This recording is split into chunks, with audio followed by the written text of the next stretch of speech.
Hola muchachos, ¿cómo están? Vamos a hacer una nueva cápsula grabada, siguiendo con esta preparación para la prueba de transición.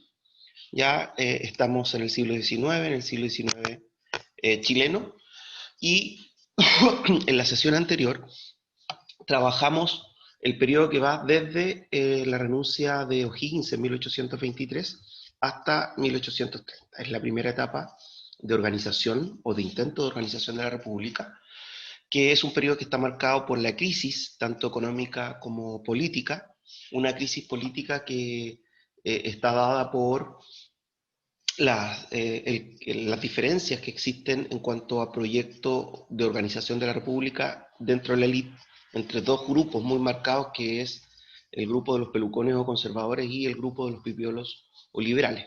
Ya nosotros dijimos que esas diferencias eran de forma, aunque no de fondo, ¿ya?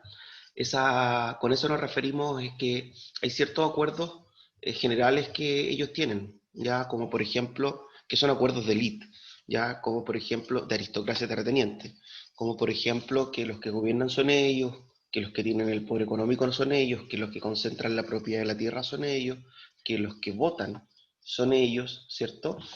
Pero la forma en cómo se va a organizar, el rol que debe jugar la Iglesia Católica, ya cómo se debe manejar la economía, si proteccionista o con ciertas aperturas hacia el liberalismo económico, cuál es el rol del Estado en la educación, ya esas son las diferencias que van a tener en cuanto a cómo se organiza esta república.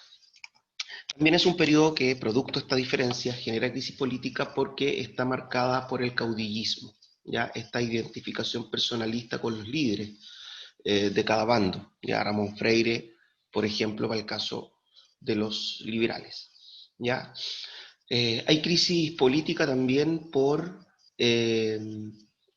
gobiernos de corta duración. ¿Ya?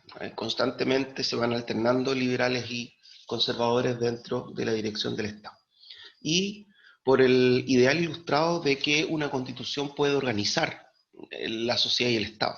Y por eso es que se prueban tres constituciones que fracasan rotundamente, porque en lo general son modelos extranjeros que no obedecen a nuestra realidad social local. Acuérdense que la realidad social es que tenemos un porcentaje aproximado de 2 millones, de 2 millones de habitantes, ya concentrados mayoritariamente en el territorio que va entre Copiapó hasta Concepción, eh,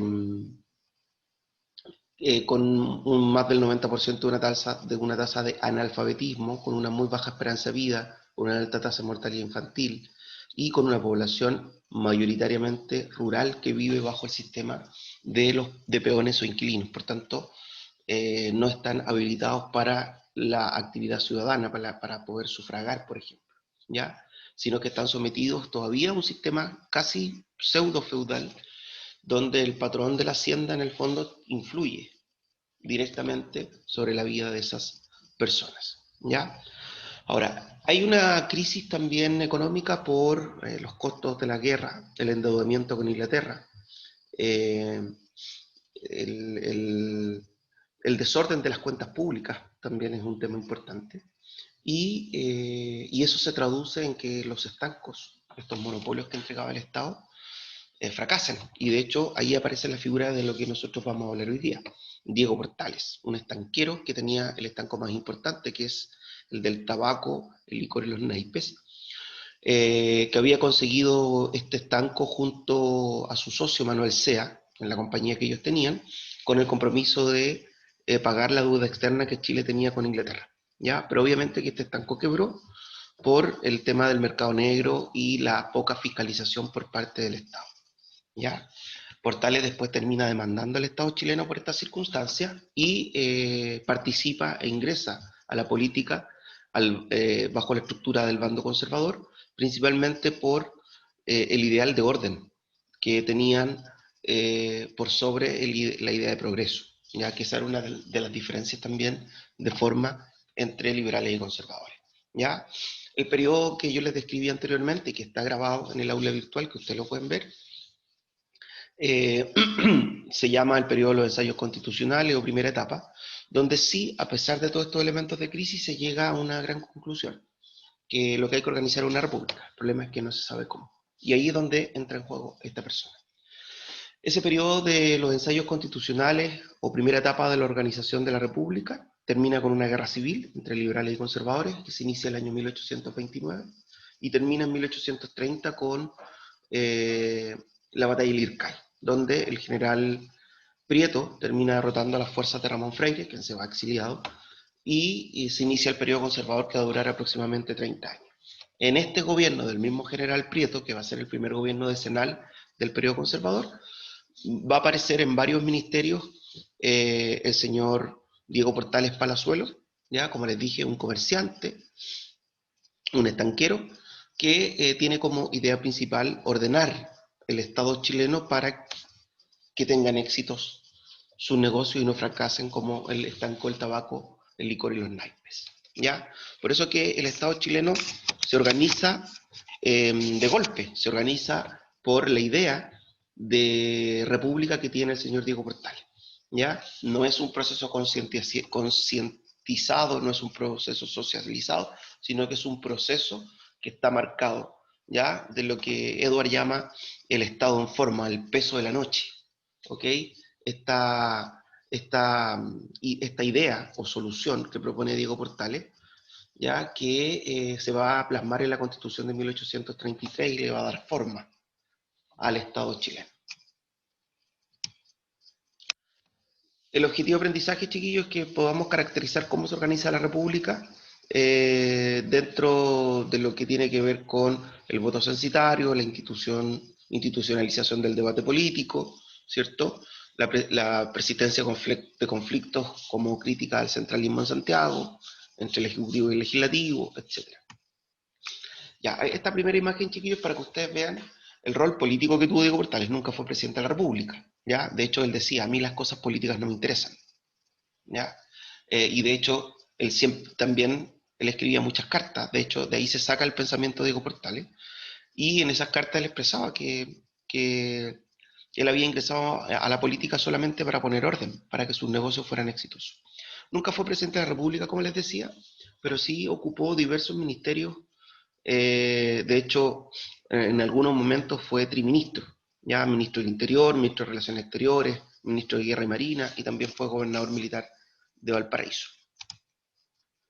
Ya, el ideario político de Portales, chiquillos, queda establecido en 1822 en una carta que él le escribe a Manuel Sea, donde explica cuál es la idea de república que él quiere.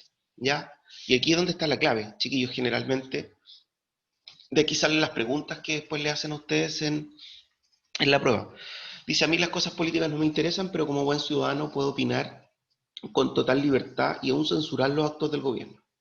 La democracia que tanto pregonan los ilusos es un absurdo en los países como los americanos, llenos de vicios y en donde los ciudadanos carecen de toda virtud, como es necesario para establecer una verdadera república. O sea, Chile es un país donde los ciudadanos, donde las personas, la gente no están preparadas porque no están alfabetizadas, no tienen valores cívicos, no están inculcados en la obediencia, no son responsables, por tanto, la democracia no es el sistema. La monarquía tampoco es el ideal americano, salimos de una terrible para volver a otra, ¿y qué ganamos? Ahí está haciendo alusión de que en el fondo peleamos por sacar a la monarquía española y nosotros vamos a instalar una nueva monarquía, no, tampoco. ¿Ya? Entonces él descarta la democracia y la monarquía.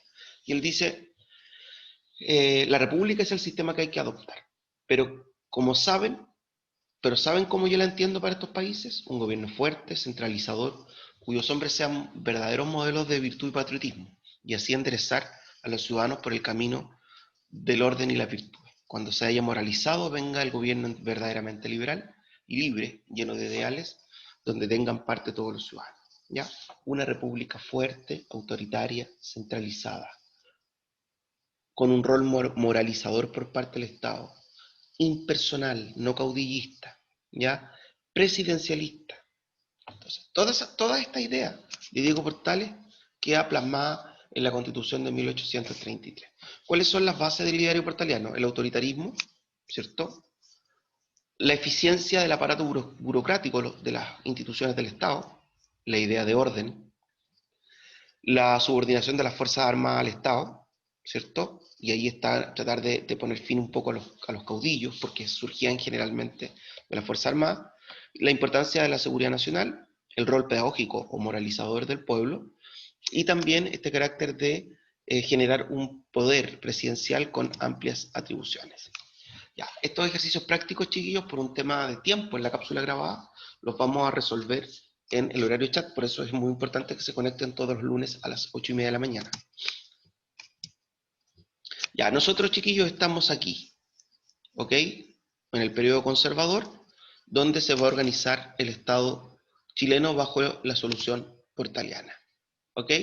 Acá tenemos una secuencia organizativa de lo que ocurre en este periodo conservador entre 1831 a 1861, en lo que se ha denominado los gobiernos decenales, ya porque duran 10 años, ahora vamos a saber por qué. Ya, este ideal de Diego Portales queda plasmado o se institucionaliza a través de la Constitución de 1833, que como ustedes saben va a tener vigencia hasta la Constitución de 1925. La Constitución de 1833, en términos generales, consagra el ideal portaliano de gobierno, ¿ya? Es una constitución conservadora y presidencialista. Fija por primera vez los límites de Chile, proclamando el principio de uti possidetis iuris, reconociendo como territorio nacional las antiguas capitulaciones coloniales, o sea, desde Copiapó hasta Tierra del Fuego. Establece en su artículo 5 que la religión del Estado es católica, apostólica y romana, con la exclusión del culto público o cualquier otra, con lo cual declara o reafirma el derecho a patronato y establece un Estado confesional, y también establece un sufragio censitario, donde solo pueden votar los hombres mayores de 21 si están casados, de 25 si son solteros, que sepan leer y escribir y que tengan una renta o propiedad anual superior a los 1.000 pesos.